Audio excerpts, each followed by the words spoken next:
Hello guys, நான் அசோக் வெங்கடேஷ். இன்னைக்கு உங்ககிட்ட பிரிட்டிஷ் ஈஸ்ட் இந்தியா கம்பெனி பற்றி தாங்க பேச போகிறேன். பிரிட்டிஷ் ஈஸ்ட் இந்தியா கம்பெனி கிட்டத்தட்ட 101 வருஷம் நம்ம இந்தியாவை ஆட்சி செஞ்சுருக்காங்க.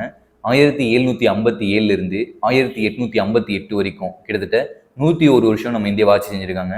இவங்க எந்த காலகட்டத்தில் இந்தியாவுக்குள்ளே வந்தாங்க, எதுக்காக வந்தாங்க, இங்கே வந்து என்னென்னலாம் செஞ்சாங்க அப்படிங்கிறத பற்றி இந்த வீடியோவில் உங்கள்கிட்ட டீட்டெயிலாக சொல்கிறாங்க. ஃபர்ஸ்ட் 17ஆம் நூற்றாண்டு காலகட்டத்தில் இவங்க இந்தியாவுக்குள்ளே வர்றாங்க. இவங்க இந்தியாவுக்கு வந்த நோக்கம் என்னென்னா, யூரோப்பில் அன்னைக்கு மசாலா பொருட்களுடைய மார்க்கெட் உச்சத்தில் இருந்ததுங்க.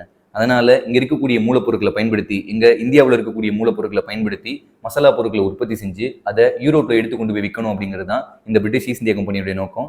அதனால அங்கிருந்து இங்க ஈஸ்ட் இந்தியா கம்பெனியை நிறுவி மூலப்பொருட்களை பயன்படுத்தி உற்பத்தி செஞ்சு மசாலா பொருட்களை உற்பத்தி செஞ்சு அதை இங்கிருந்து யூரோப்ல எடுத்து கொண்டு போய் விற்கிறாங்க. இவங்க மசாலா பொருட்களை மட்டும் உற்பத்தி செய்யலைங்க, இங்க இருக்கக்கூடிய பட்டு, பருத்தி இது எல்லாத்தையும் பயன்படுத்தி ஆடை நெஞ்சு அதை யூரோப்ல கொண்டு போய் விற்கிறாங்க. நிறைய லாபம் வருது. வந்த லாபத்துல இவங்களுக்குன்னு தனியா ஆர்மி, இவங்களுக்குன்னு தனியா கோர்ட்டு இதெல்லாமே நிறுவி இங்க இருக்கக்கூடிய சின்ன சின்ன அரசுகளுக்கு தொந்தரவு கொடுக்குறாங்க. ஒரு காலகட்டத்துல ஒரு சில பகுதிகளை தங்களுடைய கண்ட்ரோலுக்கு கீழே எடுத்துடுறாங்க. 1757 இருந்து 1858 வரைக்கும் கிட்டத்தட்ட 101 வருஷம் நம்ம இந்தியாவை பெரிய அளவில் ஆட்சி செய்யறாங்க. டெமோக்ரஸி நம்ம இந்தியாவுக்குள்ள வந்து வெறும் 75 வருஷம் தாங்க ஆகுது.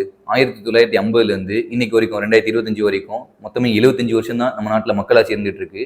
ஆனா 101 வருஷம் ஒரு கம்பெனி, ஒரு ஆங்கிலேய கிழக்கிந்திய கம்பெனின்னு சொல்லக்கூடிய ஒரு ஆங்கிலேய நிறுவனம், ஒரு பிரிட்டிஷ் கம்பெனி 101 வருஷம் நம்ம இந்தியாவை ஆட்சி செஞ்சிருக்காங்கன்னா எந்த அளவுக்கு கொடுங்கோல் ஆட்சி நம்ம இந்தியாவில் செஞ்சிருப்பாங்க அப்படிங்கிறத நீங்களே யோசிச்சு பாருங்க.